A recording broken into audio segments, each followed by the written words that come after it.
Guys, I hope everyone is doing well and you are having a wonderful, wonderful time leading to Christmas. Today I want to talk to you about the tax harvesting and the importance of this activity and how it might affect markets and some stocks. If you will like the video, please press the like button, subscribe to the channel. It's always nice to see you around. So, what is the tax harvesting? The tax harvesting is something that this year might affect a lot of us investors because we had probably very, very good year.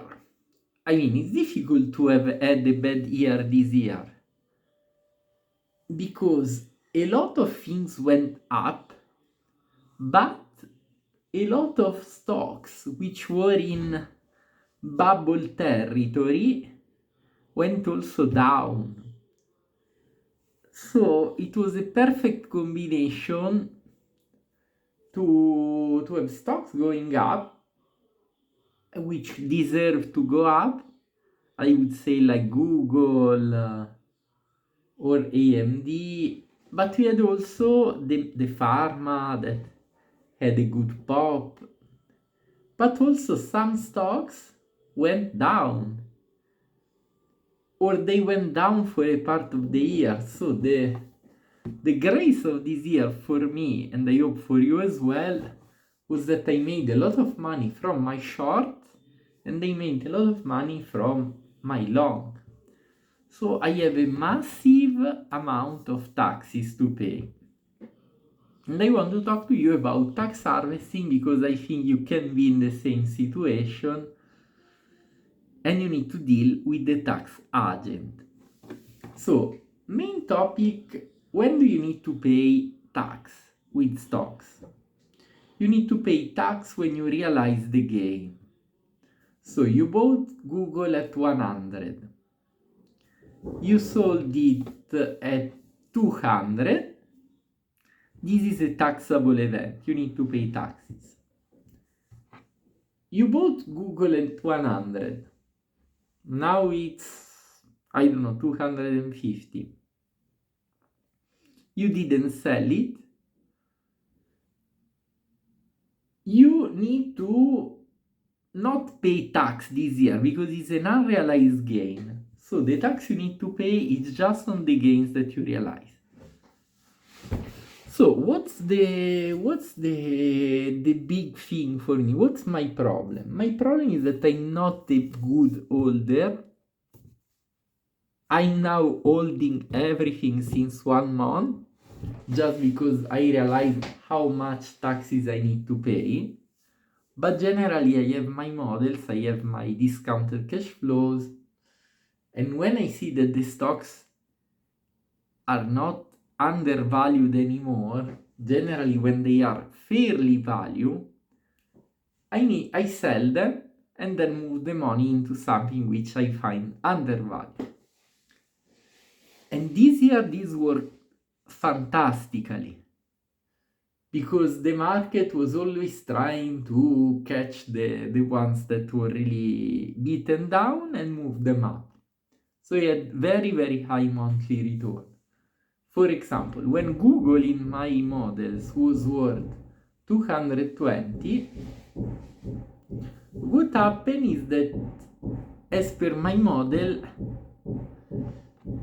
I knew that this wasn't any more undervalued, it was fairly priced because it was what my models were giving, assuming, don't remember what was the growth rate at the time, was like 6-7%, which I believe is fair for Google.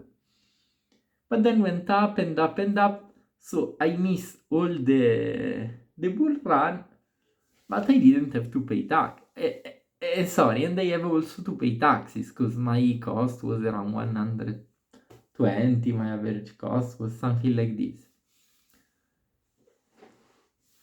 Plus, combined for all situations which I had, I was able to close the short on Lilly during the Trump tariff, the short on Netflix, the short on Ferrari, all turn out well. And the shorts you can even hold. I mean, these were wrong shorts because they were giving him massive losses for years. Then I did average up and I increased a lot my risk. Then they went down. I paid interest on them. So I closed them well, but it's really risky. It's too risky. You can do shorts that are small, don't average up, because the situation can be really nasty and it's difficult then to maintain the emotions. So don't short, guys. I mean, try to find other situations. This is too risky again. Anyway, if you sell your stocks, you have taxes to pay that you will need to pay. So what happened is that there are some stocks who didn't go up. They went down. In a year like this one, it's not easy to find stocks who went down. And what counts is the difference from the price that was paid originally, can be even 3 years ago, and the price that is right now. Some countries distinguish short-term gain and long-term gains. Poland, that is where I live, doesn't distinguish the two of them.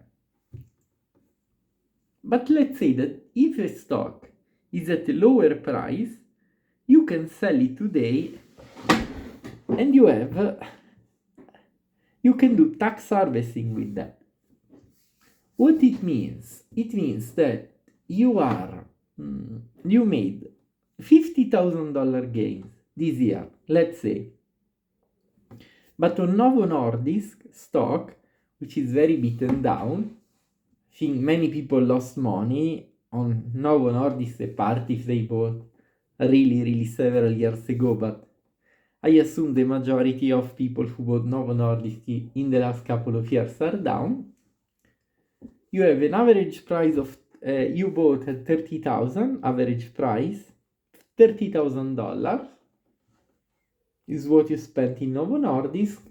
Now in your portfolio is worth $15,000. So it lost the half. You lost $15,000. Imagine the tax rate in your country is 30%.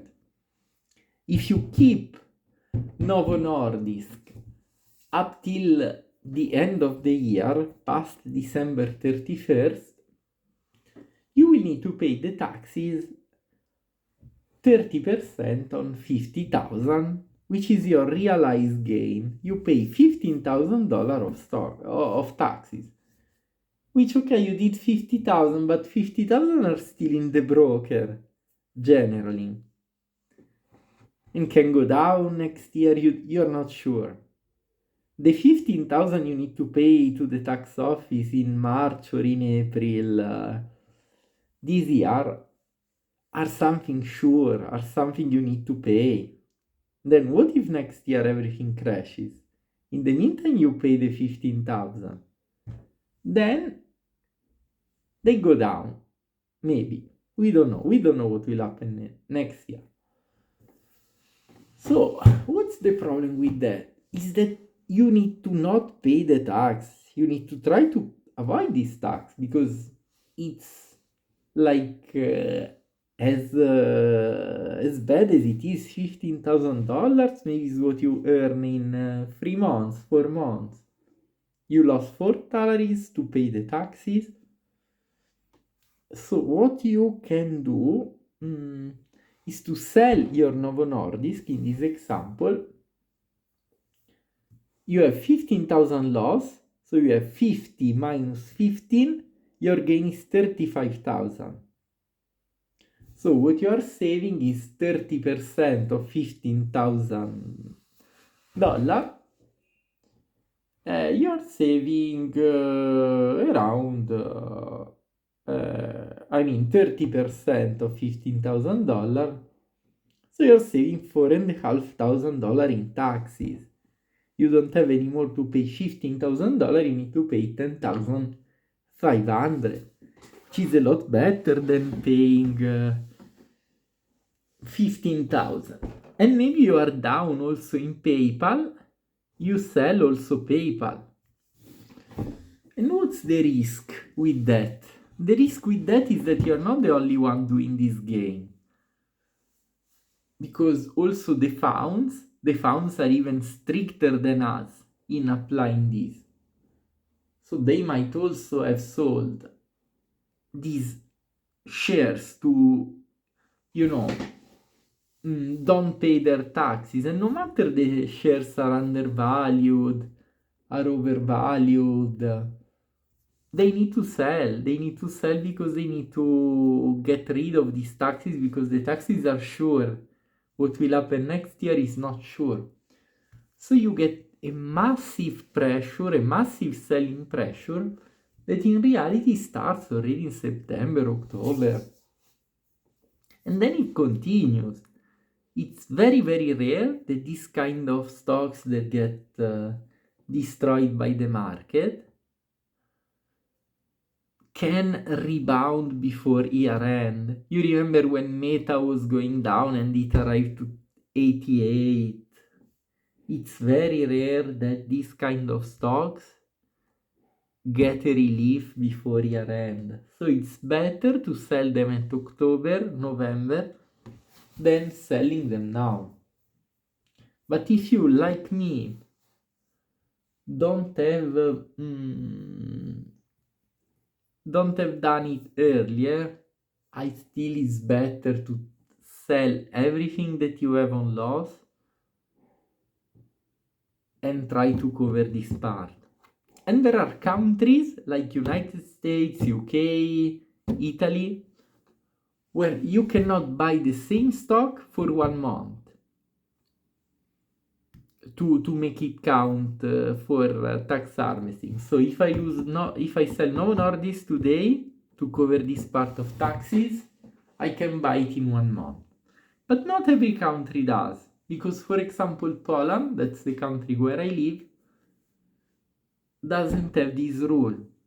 So I can sell my Novo Nordisk share and every share which is in loss by December 31st, and I can buy them on January 1st.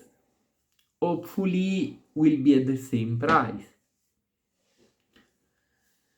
And I'm covered for the taxes of the year. I can avoid paying taxes. But the problem is that next year you will not have losses to realize on these ones. So next year I will be much more careful on what I sell. Because while that was extremely profitable, because I was then reinvesting on something which was beaten down and was really undervalued per my model, which was recovering, it creates me all this massive amount of taxes right now to pay, which is difficult to recover. So guys, I want to understand this. Even if you are in the United States, I believe it's still good to sell these stocks even if are pretty undervalued and buy them back in 1 month. Because anyway, you're saving 30% if your tax rate is 30%. So even if you buy them at the 10% price higher than they are right now, in 1 month, still you save 20%. But they can be even lower. I mean, no one said that next year these stocks will definitely go up. So you're sure you save your taxes. This is my advice, guys. This is how I'm navigating this year. And yeah, let me know. And this is also why I want you to understand why the stocks that are going down keep crashing and crashing and crashing. And it seems that no good news is able to raise them until December. But be very, very careful next year with these stocks, because there can be a lot of buying pressure and the train can go up really fast. So you really need to be careful, plan your moves.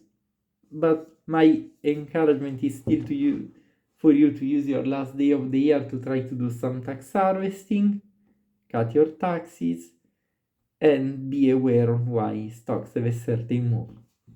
Let me know in the comments what you think, guys. I wish you a wonderful, wonderful rest of the day.